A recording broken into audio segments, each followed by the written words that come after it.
guys. How you doing? I was gonna come back because my internet went down and cut the stream, and it kept like thinking about the stream, so I had to delete it.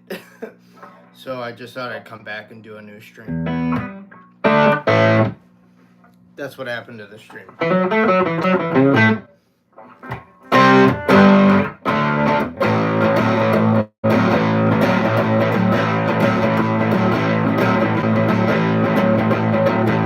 So whatever you asked me the last time, you can go ahead and ask me again. Because I don't remember.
No, I don't play any Metallica.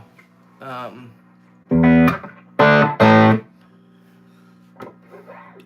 just gonna call you Buddhist.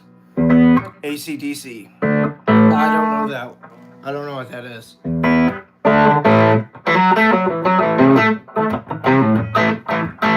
He must mean Iron Man.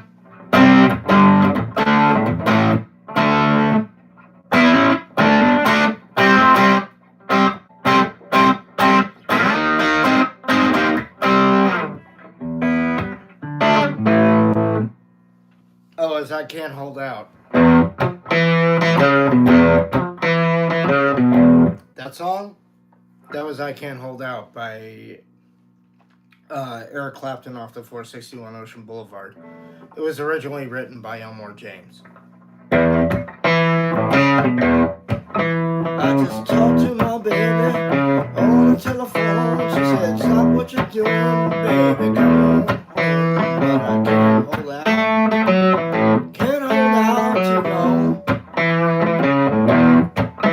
Said a real good feeling talking to you on the phone.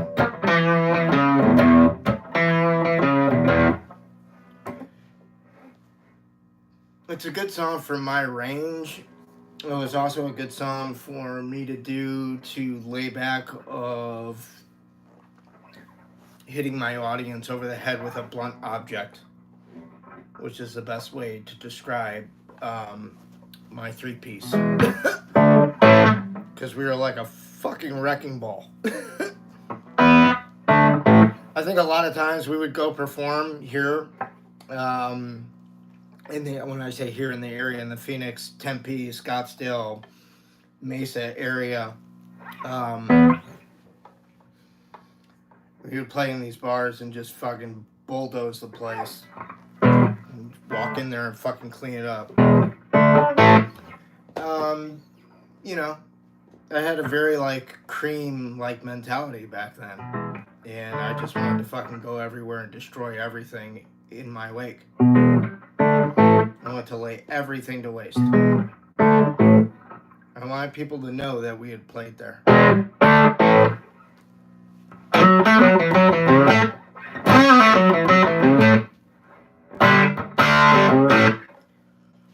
You know, my main competition was for like a guy named, I don't know if you guys have ever heard this dude, but his name was Carvin Jones. It still is. His name is Carvin Jones. He's an African American dude. He wears a black hat. You know, he fancies himself of the Hendrix SRV variety. Me personally, I think he's a fucking circus act. And I'd be happy to fucking outplay him any day of the fucking week and twice on Sundays. Because that's what I always thought of him. I'm like, dude, why don't you just like, you know, really play instead of making yourself into a circus show?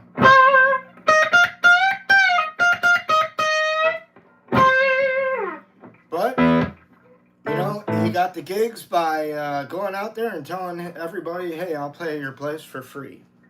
And that worked for him. And, you know, after a while, he got great paying gigs. But it ruined shit for the rest of us that were trying to make a buck. Because once somebody in your scene, in your area, decides to go out and tell bars, hey, we'll play your place for free, that fucks all the rest of the musicians in town. Don't do that shit. Have some value for your fucking self and your band. Don't go fucking whore yourself out for free. That hurts the rest of us. That's what happens when you do that shit. Just FYI, people.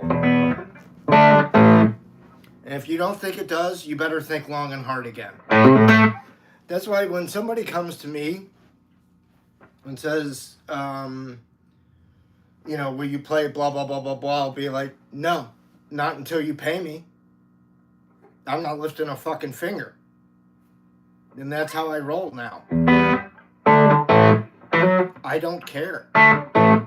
You know, this is like, if you want me to do something for you, I need to get paid first. You would not go to an attorney or some other service and not pay them first. You would pay them. You pay them up front for their retainer or for their service. You know, I view it no difference in me saying, if you want to take guitar lessons, here's the deal, and this is standard at every music store. You pay for the month up front. So you pay for the 4 or 5 lessons in the month up front at the beginning of every month. Then you'll get your scheduled time. What you're doing is you're reserving that time with me, and it's logged for the month. That's what you're, part of the lesson you're paying for is the reservation of time. So, you know, like I said, it's important to keep that shit in mind, because the last thing you want to do is impact your scene in a negative light and to have people talk shit about you, which is what I'm doing about that other guy. Because he negatively affected what myself and other people were doing around here at the time. So, like, I wouldn't give a squirt of piss for that fucker.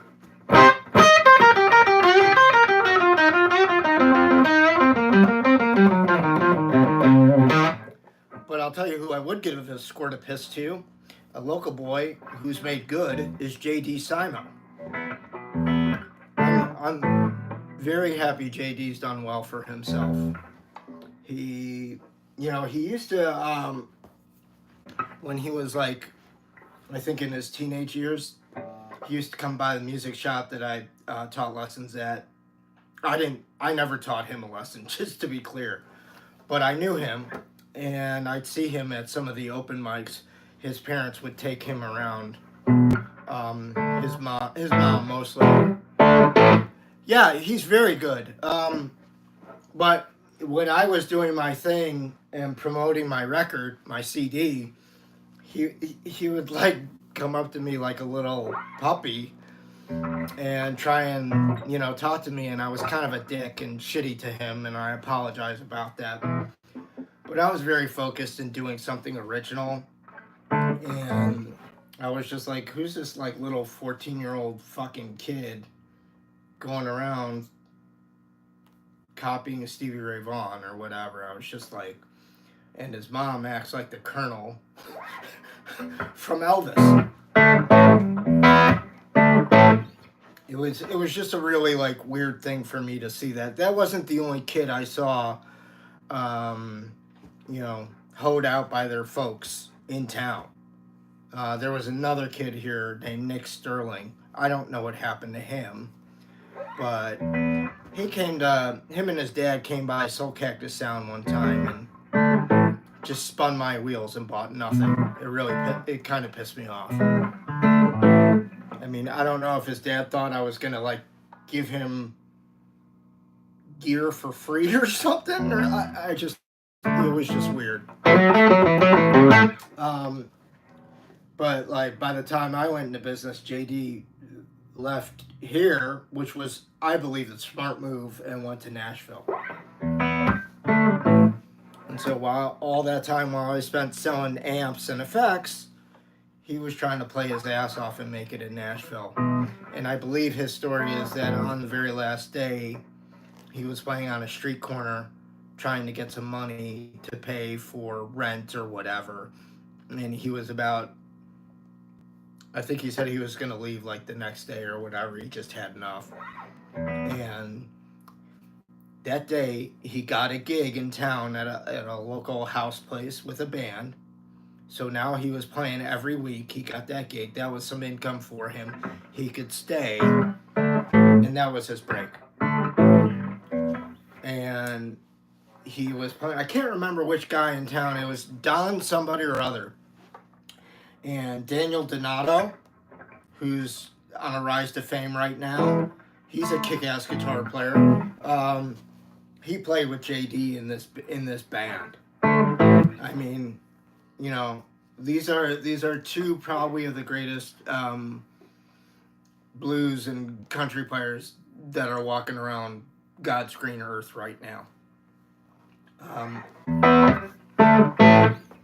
But again, if JD ever watches this or whatever, I know your name. I know your real name, dude. I'm not gonna say it here. I apologize to you, man. And if you ever come back to Arizona, I am happy to hang out with you, take you to lunch, fucking whatever, man. If you want to have a jam, I'll have a jam with you. I don't care. Of course, it'd probably be me coming to play with you, but the next time you come through, dude, I'd love to play with you. I have no ill will towards you at all. You've done an amazing thing. Hard as fucking balls. Congratulations to you, JD. I didn't know it, but JD apparently did all the music to the Elvis movie with Austin Butler. Not all the fucking guitar work. The Scotty Moore shit. JD did all that apparently. I had no idea.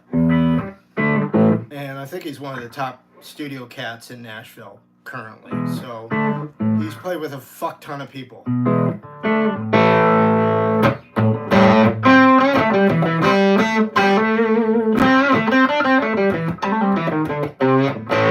Now I'll tell you the sad thing about his trip.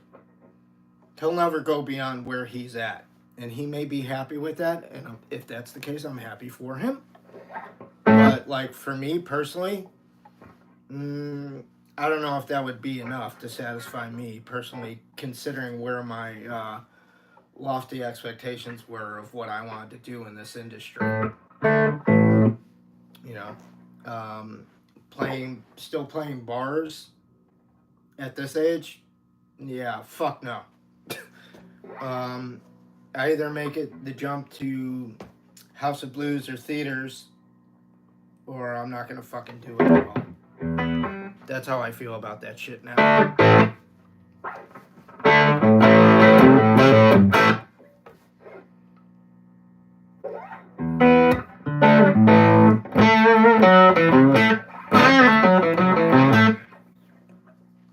More music, less drama? Okay, Alan. Well, you can have that on your own channel, I guess. Thank you. Bye-bye. Hey, Ricardo. Hey, Matthew. I was talking about J.D. Simon. You got that, though. Hey, user 45. I'm sorry. I was telling a story.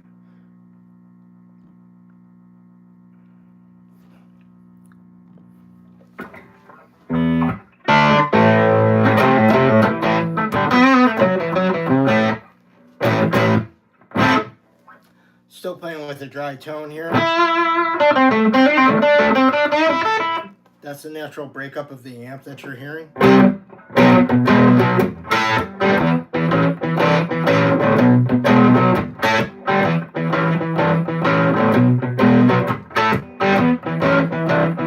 Thank you, user 45. I love that. Thank you, man. I appreciate that very much.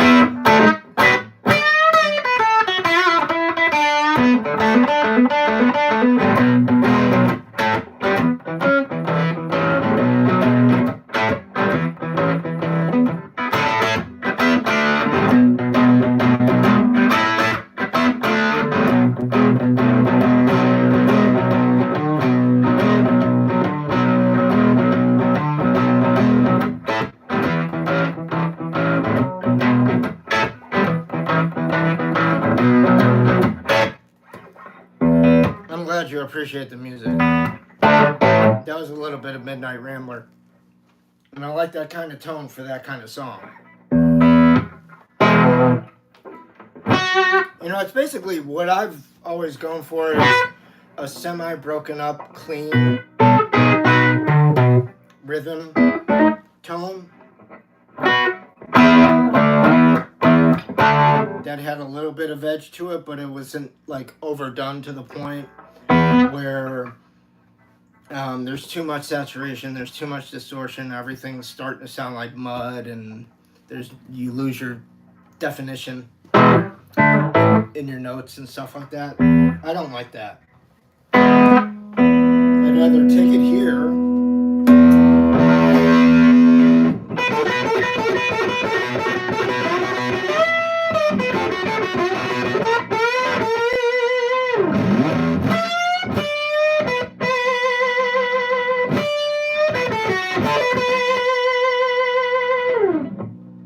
That'll melt your face right off. Hey, Blake, that was a full-tone 69 Mark II, the little red box, you know? Apart from that, I'm just using my amp.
20.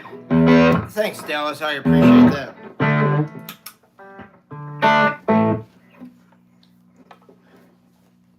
You know, I'm a professional connoisseur of tone, man. That's why people come to me to ask me about, like, hey, what should I get? What should I, like, I'm trying to do this, this, and this. What do you think? What do I need? Well, you came to the right fucking place, man. Because if you go somewhere else, you may get talked into spending thousands and thousands of dollars that you don't need to fucking spend.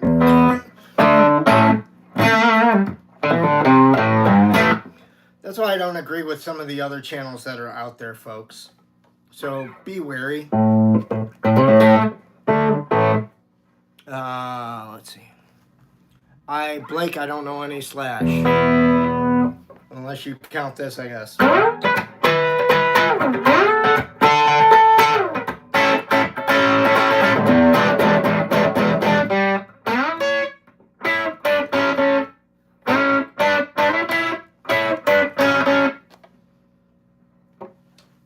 You know, his new blues record, which is really just a bunch of rock guys playing a bunch of blues songs.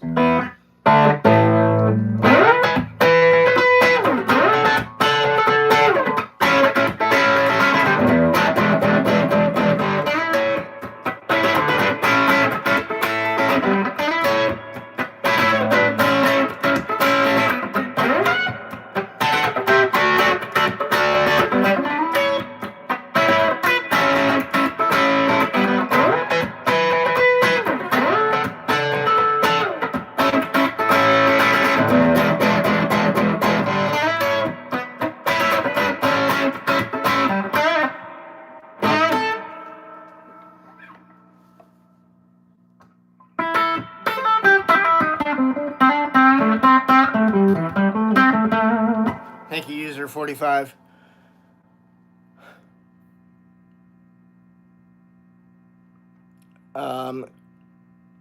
Just like your stinky booty, dude. Bye-bye.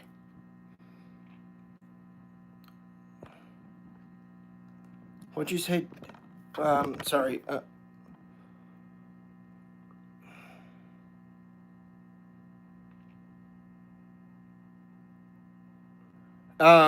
Try just dialing back, Dallas, your volume knob on your guitar.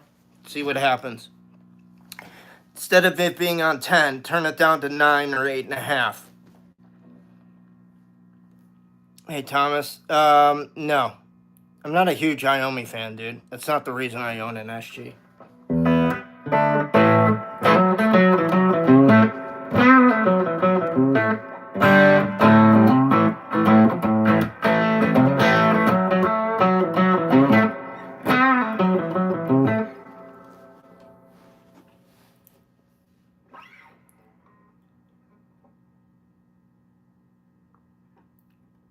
User 45, I don't understand. One guy with 100 accounts. I don't know. I don't play any Guns N' Roses, man. Thank you, Thomas.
Teese Wah.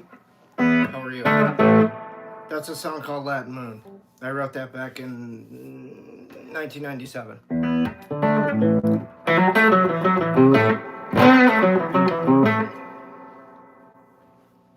When I was still living in Tucson in the school year of 96-97, starting in the fall of 96, I wrote, I don't know, maybe about 8 instrumental tracks that I recorded in my apartment, and that was one of them. I also recorded, well, I didn't record, but I wrote other songs that would end up in, for the Meeting You sessions, I guess.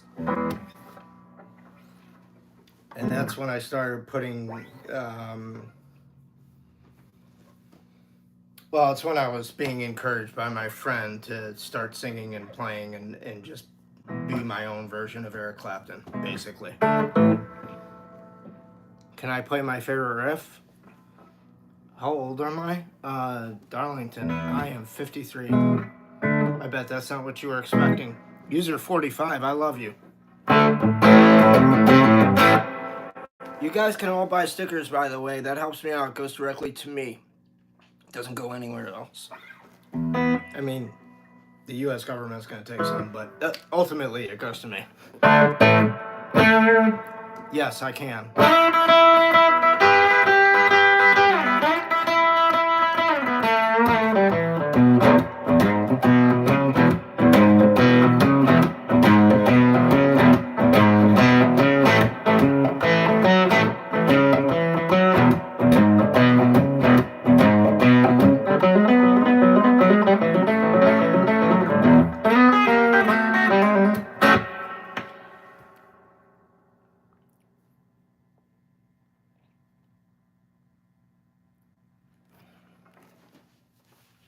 Can I play some Aerosmith? Saff Box.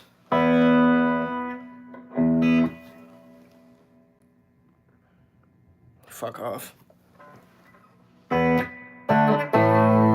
Thank you, Dan. How you doing? Antonio, how are you? Mr. Brownstone.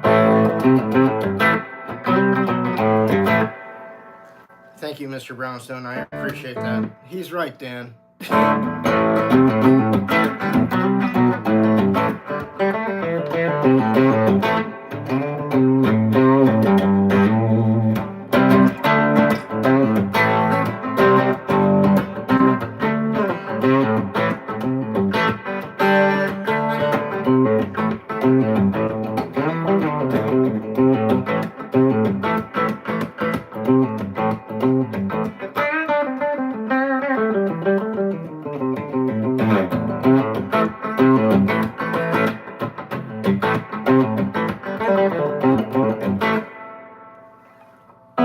Yeah, but they're old and deaf, man. I'm also not breaking the bank, and it's only 20 after 3 here. I mean, it's not like I'm playing out of a 50-watt super lead Marshall. I'm playing through a 5-watt amplifier. It probably sounds a little loud to you, but it's not. I mean, would I sit around and play at this level here now? Sometimes I do, sometimes I don't. Most times I don't.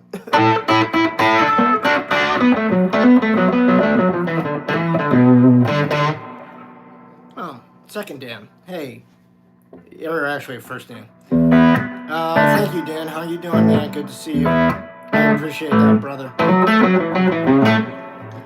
You guys can find more of me downstairs in the description. I say downstairs, you gotta go down below the title, into the description.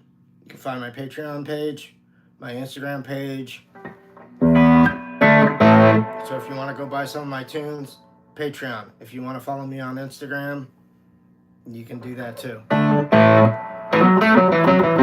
If you want to buy a sticker on here, that helps me directly. It goes right into my pocket.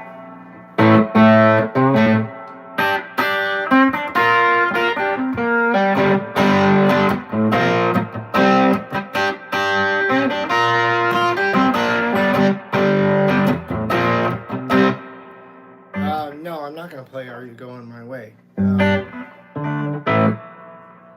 Hey, man, please read what the description of this channel is about. It's not about me being a fucking human jukebox for you guys, alright? Hey, Brian, you got a question to ask?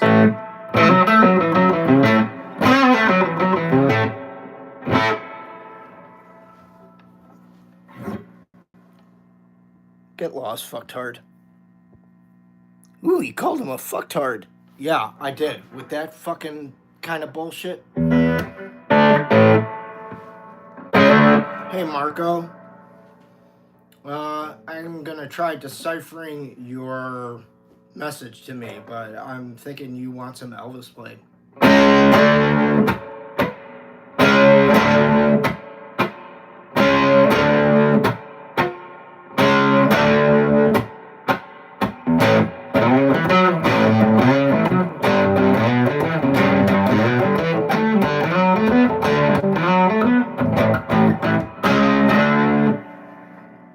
Tuesday Belly.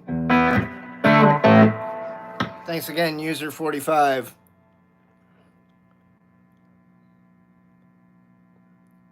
All right, Brian, the gamers. You playing anything good today, Brian?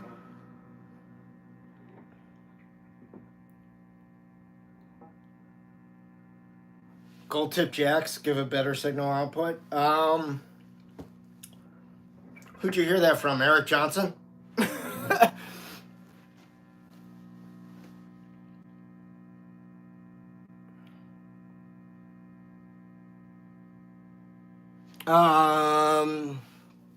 To mix those two, yeah, you're better off going with straight single coils. But I mean, like, if you want to sound different, I might go with humbuckers, to be honest. You could try both, see how it sounds, your approach, your style, you know? I'm not a huge Robert Johnson fan, to be quite honest.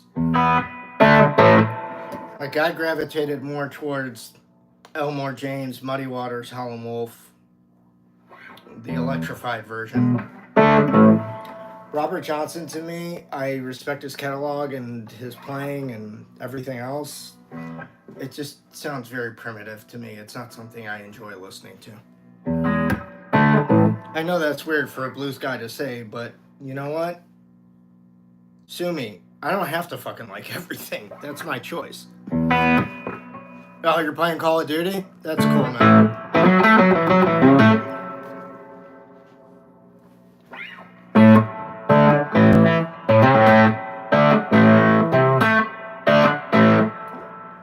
Hey, Afra, what's happening?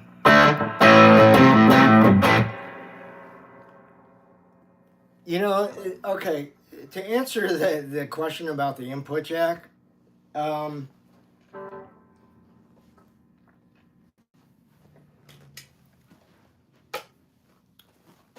this just happens to be gold. I got sent this cable by George L. when I was a George L. cable dealer, back when I owned Soulcactus Sound. But like my other plugs,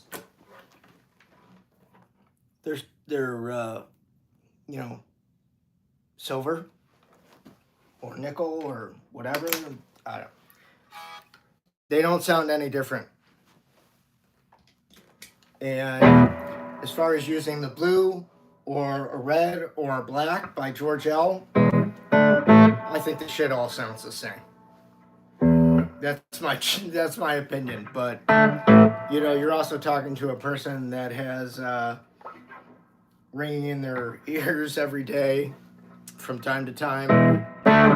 Dogs by Pink Floyd, Leo. Oh, okay.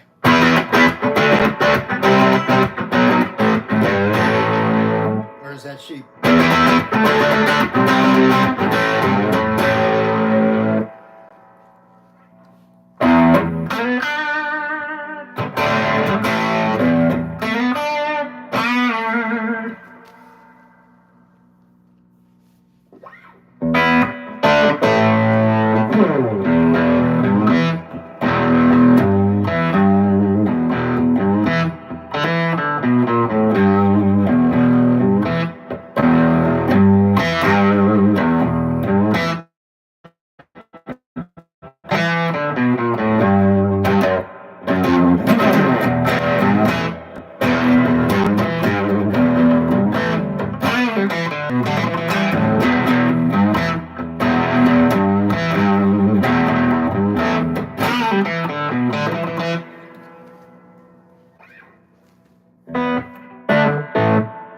That's cool, man.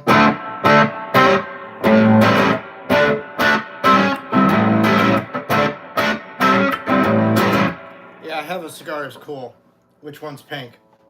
I'm gonna guess pink was Roger Waters.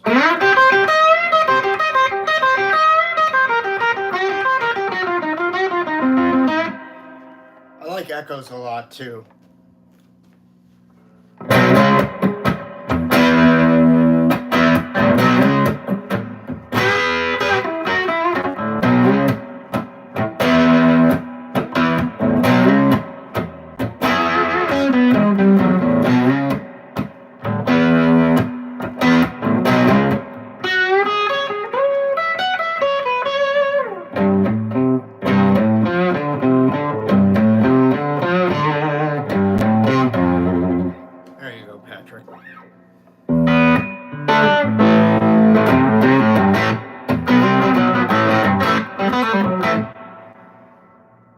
Yeah, live in Pompeii is great. That Echoes is really cool. So is them filming the footage of Dark Side. That's really cool too. I use a Lawler Overwound P90. They only make this version in the dog ear pickup for the bridge. They don't make one for the neck. You'd have to get a regular or just stock soap bar P90. You could probably get an overwound version of that though. Oh, what kind of pick do I use? Sorry, I saw pickup. Dunlop Tortex 1.14 millimeter.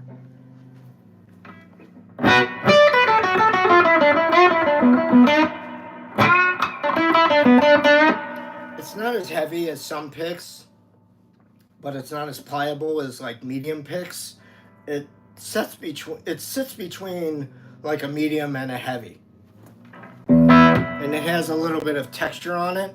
So if your fingers need that, like if it's too slippery of a surface for me, it'll just fly out my fucking hand, and I won't play with it. Like Fender picks, yeah, that shit will just fly out my fucking hand. Plus, I'll probably break them.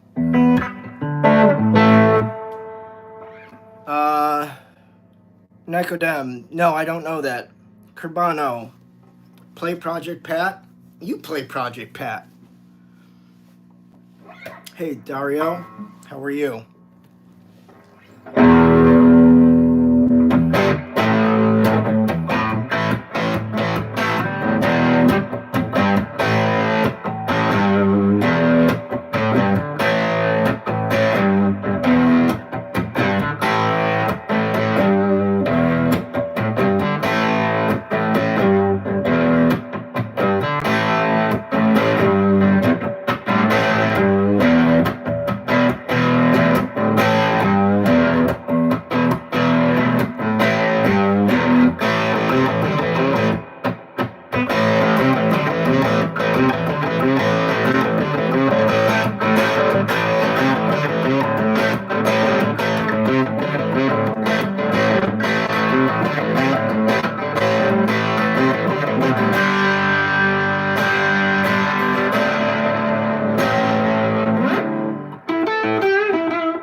Jam.